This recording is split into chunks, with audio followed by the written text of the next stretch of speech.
Šodien Baltijas jūra, kā redzat, ir viļņaina, bet tas nemazina mūsu aktivitātes. Šīs dienas galvenais mērķis bija veikt iekšējo NATO un JEF sadarbības formāta pārbaudi jūrā par ziņošanu. Gadījumā, ja tiek novērotas aizdomīgas aktivitātes kritiskai zemūdens infrastruktūrai. Šajā mācību gadījumā mūsu iztaujātais kuģis bija pretimnākošs, atbildēja uz visiem jautājumiem un sadarbojās. Komandas procedūras un vispārējās procedūras tika atstrādātas atbilstoši standarta operāciju procedūrām. Tā ir tāpat iztaujāšana, vizuāla konstatācija un ziņošana tālāk.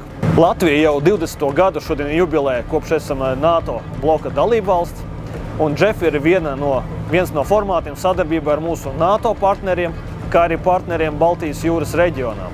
Tas ir ļoti nozīmīgi, ņemot ģeopolitisko situāciju vērā, ekonomikai, valstu drošībai, jo daudz no infrastruktūras atrodas arī zem ūdens, kas ir kritiska šiem pašiem mērķiem, ko es minēju. Tāpēc līdzdalība vairākos formātos ar dažādām valstīm stiprina starpvalstu sadarbību un veicina kopējo drošību jūrā.